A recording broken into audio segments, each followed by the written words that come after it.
Hello students, मैं आपका भक्ति प्रवक्ता अविनाश सर। पिछले वीडियो में हम लोग पढ़े थे आवेश का क्वांटिमीकरण। तो उस बात को आगे बढ़ाते हुए हम लोग पढ़ने वाले हैं कूलॉम का नियम। ठीक है, तो पिछले वीडियो में कुछ हम चर्चा कर लेते हैं। आपका आवेश का क्वांटिमीकरण में हम लोग पढ़े थे कि किसी पदार्थ का कुल आवेश उसमें उपस्थित एक इलेक्ट्रॉन का कुल गुणज होता है। आप लोग को ये बताया था Q बराबर प्लस माइनस Ne। n एक पूर्णांक संख्या है जिसका मान लगभग ऐसे a बराबर plus minus 1 plus minus 2 plus minus 3 और इस तरह से। और मैंने बताया था कि इलेक्ट्रॉन जो है एक पूर्ण संख्या के रूप में रहेगा, भिन्न संख्या के रूप में नहीं रहेगा। ठीक है, मतलब 2 या 1.2 या 1.3 या इस तरह से मैं या मान चलिए प्लस माइनस 4.5, ये ऐसा सही नहीं हो सकता। मतलब इलेक्ट्रॉनों की संख्या दशमलव नहीं हो सकता, एक पूर्ण गुणज के रूप में होगा। ठीक है, अगर किसी वस्तु पर या किसी पदार्थ पर आपका कुल आवेश निकालना हो तो उसमें इलेक्ट्रॉनों की संख्या और एक इलेक्ट्रॉन का जो आवेश होता है उसके जो गुणा करने के बाद में पूरा आवेश निकल जाएगा। तो आप देखिए, लेकिन बात यह है कि कुछ वैज्ञानिकों ने इसके बारे में रिसर्च किया और कुछ ऐसे इलेक्ट्रॉन का खोज किया जो कि भिन्न के रूप में है, मतलब उसकी संख्या भिन्नात्मक रूप में है और उसका एक अलग नाम दिया। क्या नाम दिया देखते हैं। तो दो इलेक्ट्रॉनों की जो खोज किया उन्होंने, जैसे कि 1/2 प्लस माइनस 1/2, इसके बाद में प्लस माइनस 2/3, इतने मैंने ऐसे इलेक्ट्रॉनों को खोज किया जो संख्या का भिन्न के रूप में है। अभी तक 2 ही मिला है। तो ये जो भिन्नात्मक इलेक्ट्रॉनों की संख्या है इसको उन्होंने एक अलग नाम दिया, वो नाम है क्वार्क। ठीक है, तो कहने का मतलब भिन्नात्मक इलेक्ट्रॉनों की संख्या के भिन्न है, तो भिन्नात्मक इलेक्ट्रॉनों की संख्या को उन्होंने क्या बताया, क्वार्क नाम दिया। ठीक है, क्वार्क इस तरह से क्वार्क नाम दिया। अब इस तरह से क्वार्क दो प्रकार के हो सकते हैं। ये 1/2 इलेक्ट्रॉन जो है इसको उन्होंने ऑफ क्वार्क नाम दिया, ऑफ क्वार्क, और 2/3 इलेक्ट्रॉन उसको डाउन क्वार्क नाम दिया।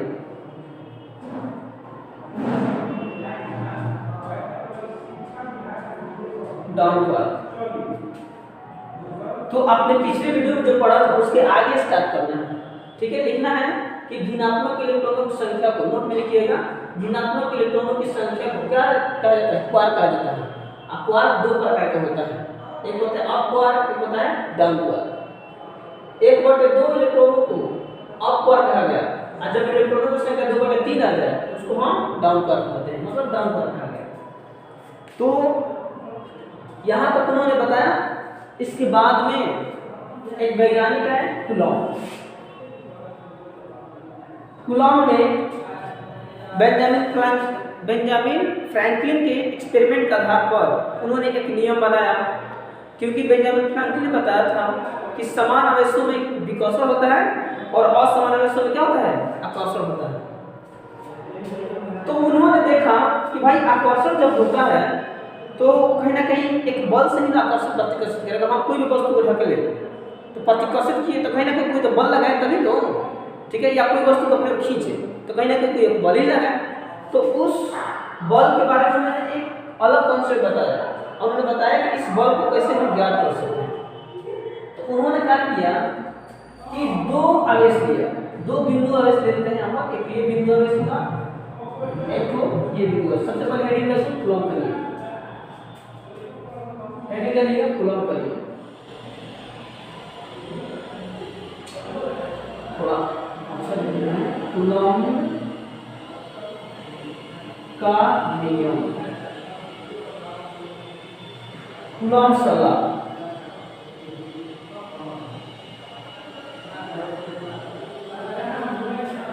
ठीक है। तो ये कूलॉम सवाल, कूलॉम का नियम।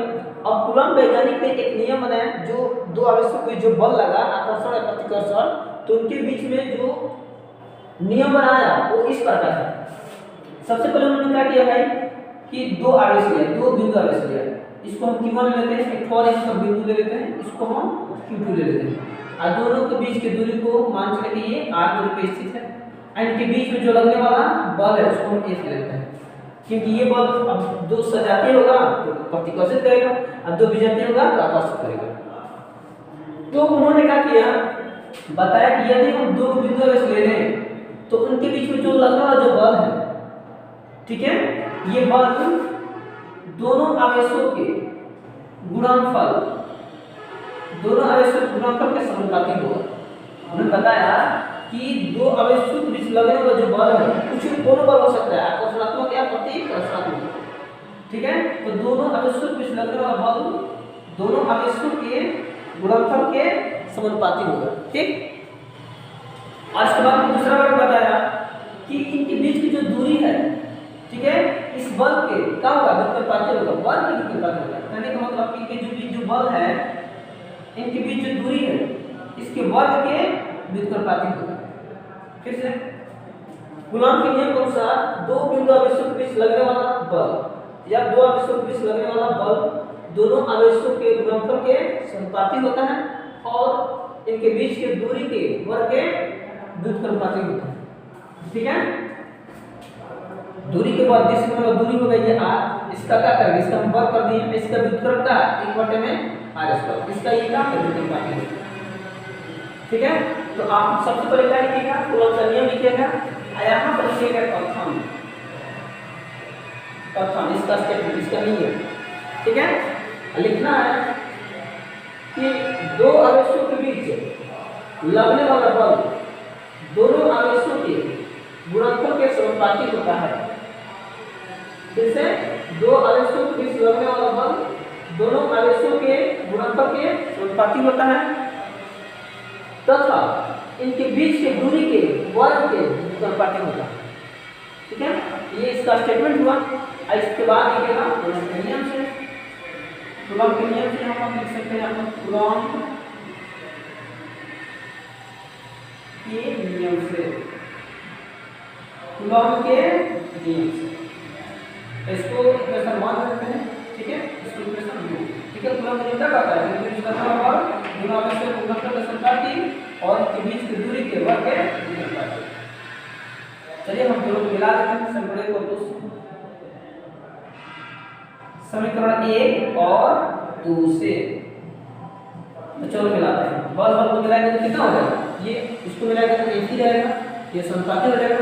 ये दोनों अलग अलग या वैसे ये दूरी है, ये गुणा हो जाएगा, तो गुणा करेंगे तो कुछ इस प्रकार आएगा, Q1 × Q2 बटा में r², ये ठीक है। क्योंकि बल ऐसे समझो ना भाई कि अगर मान के चलो तो पानी में पानी मिलाएंगे तो पानी में सिंपल सी बात है, अगर पानी में डीजल मिला दे पानी में डीजल मिला दे तो क्या होगा, अलग अलग होगा ना। तो उसी प्रकार ये बल आइए दोनों को अगर मिलाएं तो Q1 Q2 बटा में r²। तो यहाँ पर क्या करते हैं देखते हैं।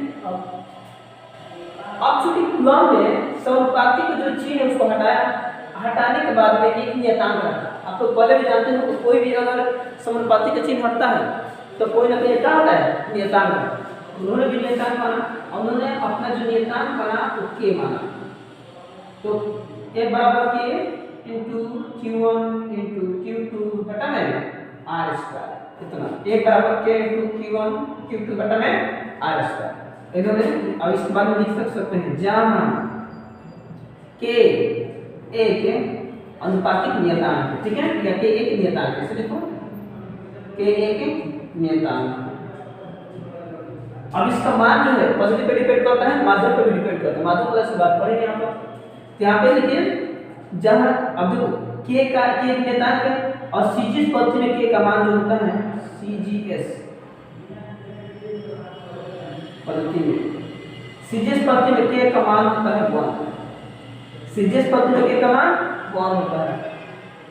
अब क्या करते हैं, अब चलिए देखिए यहाँ पर इसका मान रख लेते हैं बाबू, चलिए हम मान रखते हैं इसको हम ऐसे करते हैं, ठीक है। तो F बराबर, अब देखिए के का मान क्या मान 1 इंटू का हो जाएगा Q1 इंटू Q2 बटा में R स्क्वायर। तो F बराबर इसमें गुणा करेंगे तो उतना ही हो जाएगा, 1 से गुणा करने पर उतना ही होगा, तो पता है कौन से ये R स्क्वायर। तो चूंकि ये बल है इसका मतलब क्या हो जाएगा डाइन हो जाएगा, क्योंकि यहाँ पर क्या सीजेस ले रहे हैं, सीजेस पद्धति में के का मतलब 1 होता है, यहाँ पर ये जाएगा डाइन। तो के का मान रखने पर बल कितना आया Q1 इंटू Q2 बटा में R स्क्वायर, इतना डाइन इतना बल लगेगा सीजेस। अब देखिए एस आई पद्धति में, एस आई पद्धति में, एस आई पद्धति में, तो एस आई पद्धति में देखो, एस आई पद्धति में के का जो मान होता है 1 बटा में 4 पाई एप्सिलॉन नॉट, ठीक है। यहाँ इसको एप्सिलॉन नॉट, ठीक है, नॉट जीरो को नॉट कर देते फिजिक्स में, यहाँ पे क्या करते हैं, तो एस आई पद्धति में के का मान 1 बटा में 4 पाई एप्सिलॉन नॉट, ठीक है। इतना का मान होता है 9 गुणे 10 की पावर 9, ये पूरा का मान, ये पूरा देखो ना पूरा, इसका मान होता है 9 गुणे 10 की पावर 9, ठीक है। अब यहाँ पे ये देख रहे हो ये जहाँ एप्सिलॉन नॉट वायु या वायु निर्वात की विद्युतशीलता है, या निरपेक्ष विद्युतशीलता लिख सकते हो, निरपेक्ष विद्युतशीलता है, निरपेक्ष विद्युत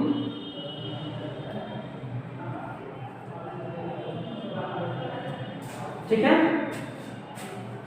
यहाँ पर के सीजीएस पद्धति के मान होता है, मान रखेंगे तो इतना आएगा, तो ये सीजीएस में बल का मतलब डाइन होता है, तो डाइन हो गया। एसआई पद्धति में के मान 1 बटे में होता है एप्सिलॉन नॉट होता है, इतना का मान 9 गुणे 10 की पावर 9 होता है। अब जहाँ एप्सिलॉन नॉट वायु या इसमें देखो ना वायु या निर्वात की निरपेक्ष विद्युतशीलता, आगे इसको पढ़ना है, इसके बारे में आगे क्या होगा। अब चूंकि क्या करेंगे, जब इसको मान रख देंगे, इसको क्या करेंगे समीकरण हम 3 ले लेते हैं, समीकरण 3 में के का मान रखेंगे तब क्या होगा। तो यहाँ से आप लोग तो स्क्रीनशॉट ले सकते हैं। चलिए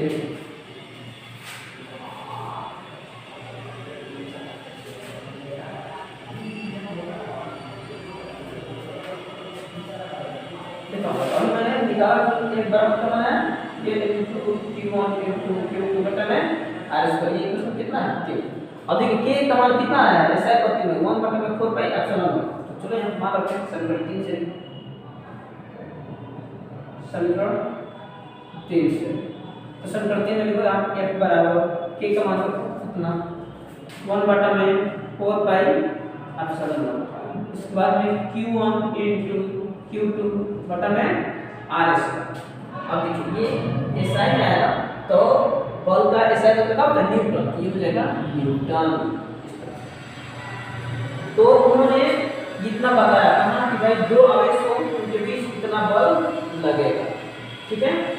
अब बात है कि यहाँ से हम एप्सिलॉन नॉट का मात्रा निकाल सकते हैं, विमा निकाल सकते हैं, ठीक है। यहाँ पर देखते हैं एप्सिलॉन नॉट का मात्रा, ये एग्जाम में आता है, ठीक है, पूछा नहीं।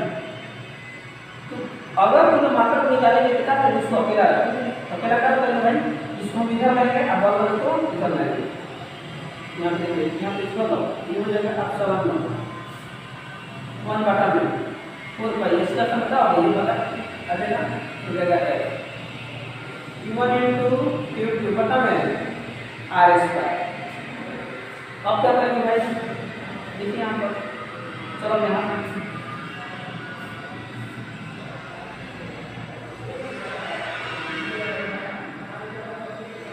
देखिए यहाँ पे, अब इतना ये तो हमारा नियत राशि निश्चित है, अंकीय मान एक प्रकार है, इसका मान 22/7 होता है, ये पूछा था अंक है, अंकीय मान का मात्रा नहीं होता है।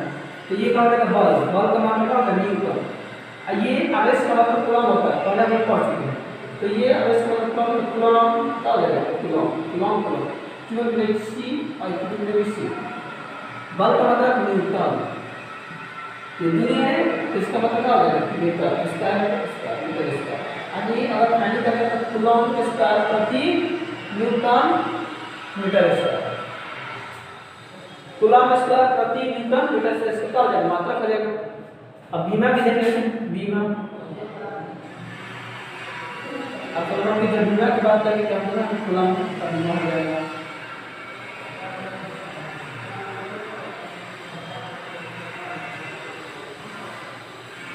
इसको ऐसे करते हैं, यहाँ से ये करते हैं, इसका बीमा ये Q1 का बीमा, Q2 का बीमा, ये बल है तो बल का बीमा, R स्क्वायर तो R स्क्वायर, ठीक है।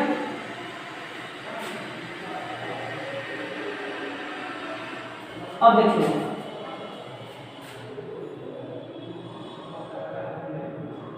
अब Q1 है, इसका बीमा क्या होता है, आरएस का बीमा क्या होता है, 80 होता है, तो हो जाएगा 80। ये भी Q2 है, इसका भी क्या हो जाएगा 80 हो जाएगा। Q1 का भी 80, तो बीमा चेंज नहीं होता, बीमा समान होता है, ठीक है, ये खानदानी चलता है। बल है, बल का बीमा होता है M/L/T/2। ये दूरी है, इसका बीमा होता है L, क्यों है तो इस तरह से। अब इसको ऊपर ले जाते हैं,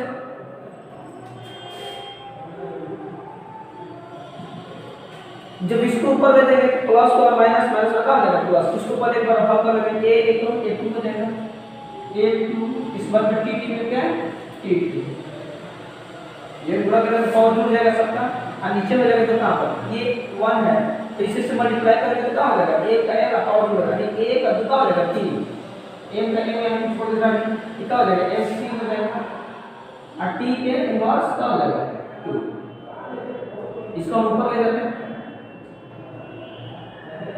ऊपर अगर ये पावर में प्लस है तो ऊपर जाके क्या हो जाएगा माइनस, ये माइनस L3 हो जाएगा, और ये ऊपर जाएगा तो प्लस इनवर्स है तो प्लस में, ये देखिए यहाँ पर ये ऐसे है, ये a2 इनवर्स 2,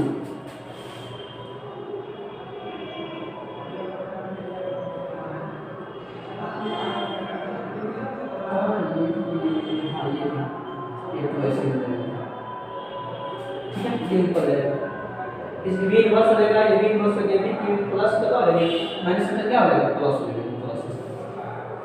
चलिए अब देखते हैं, ये चेक करते हैं। अब जब इसको करेंगे तो यहाँ पे t, यहाँ पे t में, इसमें भी तो t गुना हो जाएगा, यहाँ पर m inverse 1 m inverse 3 t, अब तो यहाँ पे 2 और 2 का हो जाएगा 4, यहाँ 4 हो जाएगा, और ये है मतलब ये 2 हो जाएगा, ये हो जाएगा एप्सिलॉन नॉट का बीमा, ठीक है। तो इस तरह से थोड़ा ये लंबा जगह है, लेकिन एक एक स्टेप यहाँ पर समझते हुए चलेंगे, ठीक है। फिर भी दिक्कत हो तो आप लोग कमेंट कीजिएगा। चलिए अब आगे देखते हैं। अब एग्जाम में ये हमेशा आता है, कूलॉम का नियम एग्जाम में हमेशा आता है। कूलॉम का नियम इस तरह की पूछेगा, तो कूलॉम के नियम का स्थापना करें और इसके सहायता से एकांक आवेश का परिभाषा दें या एकांक आवेश को परिभाषित करें, ठीक है। अब एकांक आवेश क्या होता है, चलो देख लेते हैं।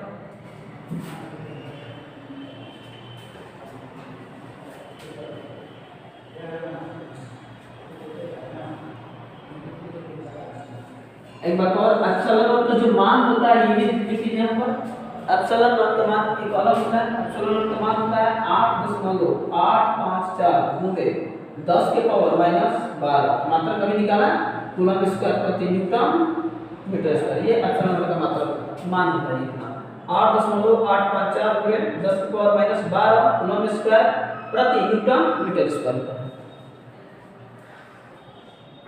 तो अब यहाँ पर देखते हैं अगला एकांक आवेश। एकांक आवेश यहाँ पे ये इसी का पाठ दोनों एक साथ पूछता है, 5 नंबर का सवाल आता है। एकांक आवेश, यूनिट चार्ज, यूनिट चार्ज, एकांक आवेश। अब एकांक आवेश शब्द से ही पता चल रहा है कि इसमें एकांक की बात करेगा।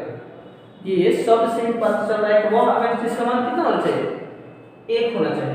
तो चूंकि अब कूलॉम ने दोनों के बीच में बल की गणना की थी, ठीक है, तो अब उसकी सहायता से हमें कूलॉम के नियम की सहायता से काम को प्रकाशित करना है। तो कहीं ना कहीं उसमें कूलॉम बल लगेगा। तो कूलॉम बल आप लोग जानते हो कि ये बल कितना होता है 1/4 pi epsilon not q1 into q2 बटा में r²। ये इस चैप्टर में हमेशा चलता रहेगा। ये इसी चैप्टर का अगले चैप्टर में भी चलता रहेगा। ये फॉर्मूला बहुत ही इंपॉर्टेंट है, इसलिए इसको ध्यान से समझना और घर पर जाकर पढ़ना भी अच्छा से। अब देखते हैं इसको एक काम कैसे बनाना है। तो क्या क्या इसमें कंडीशन अप्लाई करना है, देखते हैं क्या करेंगे कि काम कैसे आएगा। तो सबसे पहले ध्यान दीजिए, यदि ये कंडीशन लिखिए, यदि q1 बराबर q2 बराबर q, मतलब q1 q2 के को हम q के बराबर मान लें। इसका मतलब कि इसके बराबर एक ऐसा आवेश है जो कि दोनों के काम हो बराबर, q1 के बराबर q है, q2 के बराबर भी q है। अब इसके बाद में क्या करते हैं, दूरी को हम 1 मीटर मान लेते हैं। ऐसा मान लेते हैं कि जो दूरी 1 मीटर है। अब बल को हम मान लेते हैं 9 × 10 की पावर 9 न्यूटन। फिर से q1 q2 को एक अलग आवेश q के बराबर मानते हैं। ये q r बराबर को हम 1 मीटर मान लेते हैं। बल को हम 9 × 10 की पावर 9 न्यूटन मान लेते हैं। ठीक है। अब इसमें जब मान रखेंगे तो देखिए कूलॉम के नियम से, कूलॉम के नियम से चले रखते हैं मान पर। तो कूलॉम के लिए यही है ना, 1 बराबर कितना है 1/4 pi epsilon not q1 into q2 बटा में r²। अब इसका मान कितना मानेगा, इसका मान कितना माने, तो एक का मान हम माने हैं 9 × 10 की पावर 9 बराबर, इतना का मान हम लोग जानते हैं क्या होता है 9 × 10 की पावर 9। अब q1 को क्या मानेंगे q, क्योंकि q के बराबर माने, q2 को भी q के बराबर माने, इसका स्थान में q है। और दूरी को क्या माने 1 मीटर 1 + 10। तो फाइनली एक बार कैंसिल हो जाएगा। अब q का q² इधर जाएगा, अतः q के स्क्वायर बराबर क्या हो जाएगा 1। इधर जाएगा तो रूट में 1, तो q बराबर हो जाएगा +-1। दूर से बाहर निकलेगा तो +-1 निकल जाएगा। ठीक है। तो जो एक पूर्णांक संख्या है प्लस हो जाता है माइनस हो जाता है।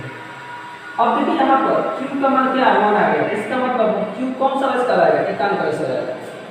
यहाँ पर q का मान 1 आ गया, इसका मतलब q कौन सा राशि का आएगा, एकांक राशि का आएगा। तो अब यहाँ पर ध्यान दीजिए, तो अब इसको लेकिन इसको बोलेंगे कैसे, q का मान तो 1 आ गया, लेकिन परिभाषा में किसे देंगे, ध्यान किसे देंगे यहाँ पर वायु निर्वात में स्टार्ट करेंगे हम वायु निर्वात से, क्योंकि आवेश कहाँ रखा हुआ है वायु निर्वात से। ये एप्सिलॉन नॉट इस बात को डिनोट करता है कि आवेश कहाँ रखा गया, वायु या निर्वात में रखा हुआ गया है। तो जब भी एप्सिलॉन नॉट दिखाई देगा इसका मतलब वायु या निर्वात में आवेश रखा हुआ है। अगर मान के चलो कोई एप्सिलॉन रखा है, इसका मतलब ये कोई दूसरे माध्यम में रखा हुआ है, वायु निर्वात में नहीं रखा हुआ है। अगर वायु या निर्वात में रखा जाएगा यहाँ पर नॉट आ जाएगा 0 आ जाएगा। ठीक है। इसको कैसे प्राप्त करेंगे, वायु निर्वात में 1 मीटर की दूरी पर रखे समान परिमाण के 2 सजातीय आवेश यदि एक दूसरे को 9 × 10 की पावर 9 न्यूटन के बल से प्रतिकर्षित करे, ठीक, तो प्रत्येक आवेश मतलब ये दोनों आवेश कौन सा आवेश कराएगा, एकांक आवेश कराएगा। क्योंकि इसका मान क्या 1 है, इसका मान अगर 1 रखेंगे तो q1 भी 1 के बराबर होगा, q2 भी 1 के बराबर होगा।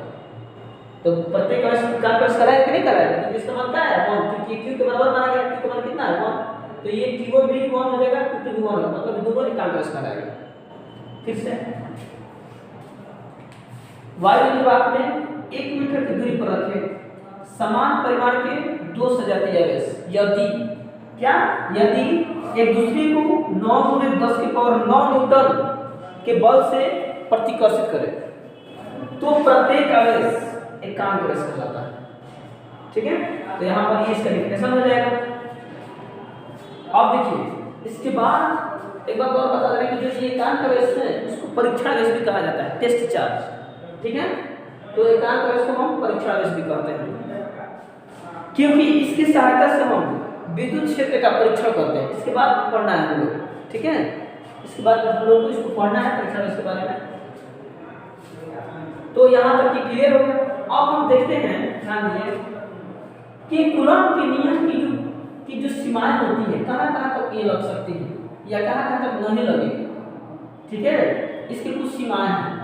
तो यहाँ तक ये भी पूरा हो गया। अगर एग्जाम में आ जाए तो कूलॉम के नियम की सीमाएं लिखें, ठीक है, तो आपको उसको लिखना होगा इस तरह से। देखिए यहाँ पर छोटा सा टॉपिक दे दीजिए, कूलॉम के नियम की सीमाएं, वही चीज है उसका अगला भाग, कूलॉम के नियम की सीमाएं, कूलॉम के नियम की सीमाएं, limitation of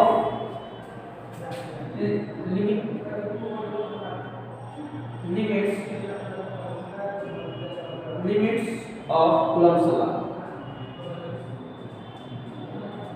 Coulomb's law, limits of Coulomb's law, ठीक है, यानी कूलॉम के नियम की सीमाएं। अब देखिए इसकी क्या क्या सीमाएं हैं। सबसे पहला सीमा ये है, पहला है कि ये जो आवेश बिंदु आवेश के लिए लागू होता है।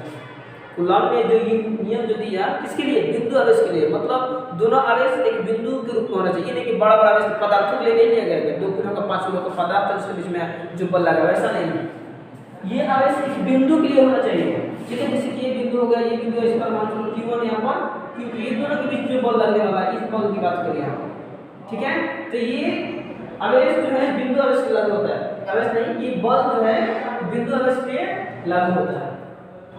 तो सबसे पहला है कि कूलॉम का नियम, कूलॉम का नियम किसी बिंदु आवेश के लिए लागू होता है, किसी बिंदु आवेश पर, कूलॉम का नियम किसी बिंदु आवेश पर लागू होता है।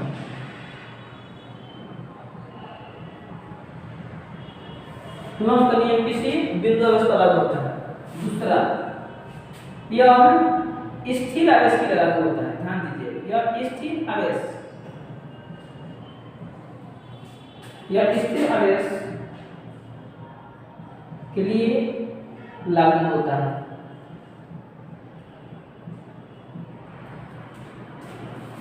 कूलॉम का नियम सबसे पहले किसी बिंदु आवेश के लागू होता है। दूसरा है कि किसी यह स्थिर आवेश के लागू होता है। स्थिर आवेश मतलब ऐसा नहीं कि दोनों आवेश गतिशील, ठीक है, तो ये ऐसा नहीं होगा। जैसे मान लो कोई वायर में आवेश प्रवाहित होता है, ठीक है, तो उसमें कूलॉम का नियम नहीं लागू होगा। ये आवेश अगर स्थिर होना चाहिए, ठीक है, तभी जाके लागू होगा, ठीक है, मतलब स्थिर आवेश के लिए कूलॉम का नियम लागू होता है। दूसरा, तीसरा, तो ये बहुत कम दूरी पर लागू नहीं होता, मतलब अगर 10⁻⁻15 मीटर की दूरी हो, अगर दो आवेश के बीच की दूरी है 10⁻⁻15 मीटर, ठीक है, फिर से यदि दो आवेश के बीच की दूरी 10⁻⁻15 मीटर से भी कम हो, ठीक है, तो ये कूलॉम का नियम नहीं लगेगा, ठीक है, मतलब विद्युतीय बल नहीं लग सकता वहां पर। तो यहाँ पर एक तरह का अलग बल है, कौन सा बल, नाभिकीय बल, क्योंकि आप लोग जानते हो कि प्रत्येक पदार्थ परमाणु अणु से मिलकर बना होता है। प्रत्येक अणु परमाणु से मिलकर बना होता है। परमाणु में क्या होता है, परमाणु में नाभिक होता है, ठीक है, और नाभिक में क्या होता है, प्रोटॉन और न्यूट्रॉन होते हैं और इलेक्ट्रॉन इसके बाह्य कक्षा में भ्रमण करते हैं। तो यहाँ पे नाभिक का जो आकार होता है, व्यास मान चलिए 10⁻⁻15 मीटर होता है, ठीक है, अगर इससे भी कम आ जाएगा तो वहाँ पे नाभिकीय बल कार्य करने लगेगा, वहाँ पर विद्युतीय बल वो ऑटोमेटिक वो नाभिक, क्योंकि वो जो नाभिक है, ठीक है, वो क्या करेगा, उस कण को अपनी ओर आकर्षित कर लेगा। जिस तरह से कोई पदार्थ है, उसके जो कण आपस में बंधे होते हैं, तो उसमें अपने कूलॉम बल नहीं, विद्युतीय बल नहीं लगता, वहाँ पर कौन सा बल, नाभिकीय बल के कारण एक दूसरे के बंधे होते हैं। तो यहाँ पर अगर इससे भी कम दूरी रहेगा तो कहीं ना कहीं विद्युतीय बल कार्य नहीं करेगा, ठीक है, तो इससे अधिक जितना हो जाए, इससे अधिक जितना दूरी हो जाए, ठीक है, 10 मीटर 15 मीटर जो भी है, मैंने इससे अधिक जितना दूरी हो जाए सबके लिए कूलॉम का नियम लागू होगा, लेकिन इससे कम के लिए नहीं। तो यहाँ पे आप लोग का लिखना होगा 10⁻⁻15 मीटर से कम दूरी के लिए यह लागू नहीं होता, 10⁻15 मीटर से कम दूरी के लिए लागू नहीं होता है। ठीक है, और भी देख लेते हैं जनरली ठीक होता है, और भी देख सकते हैं। यह सार्वत्रिक नियम नहीं होता है, यह सार्वत्रिक नियम नहीं होता है, यह सार्वत्रिक नहीं होता, ऐसे बोलिए यह सार्वत्रिक नहीं होता। कहने का मतलब ये हमेशा के लिए सही नहीं होता है कि कोई भी माध्यम नहीं होते, माध्यम पर भी डिपेंड करता है। ठीक है, कि हमारा जो आवेश है वायु में रखा हुआ है कि कोई जल में रखा हुआ है कि कोई केरोसिन तेल में रखा हुआ है, ठीक, उस पर भी डिपेंड करता है ये। ठीक है, उसके बाद जब प्रवर्तन पढ़ाएंगे तो उसमें बताएंगे हम। तो यहाँ पर ये नियम सार्वत्रिक नहीं होता है। ठीक है, बिल्कुल यूनिवर्सल नहीं होता है, सब पे समान नहीं होता है। इसके पहले जब 11 क्लास में हम लोग थे तो न्यूटन का नियम पढ़े थे, सेम टू सेम ऐसा ही है। कूलम ने भी वही से ही कहा के लिया। ठीक है, और स्टडी की दो आवेशों के बीच लगने वाले बल को लगाया।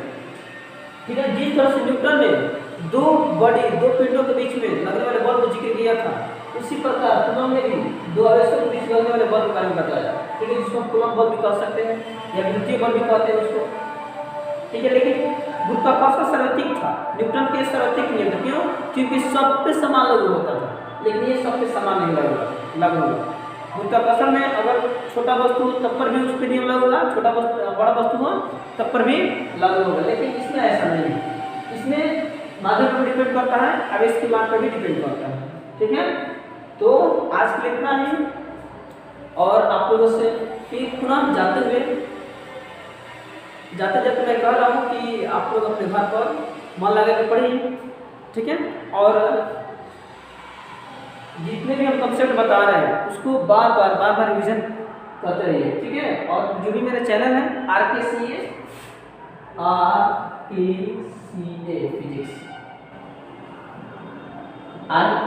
फिजिक्स जो चैनल है उसको सब्सक्राइब कीजिए, ताकि मैं जो भी नया वीडियो बनाऊं आपके पास उसका नोटिफिकेशन पहुंच सके। ठीक है, थैंक यू सो मच।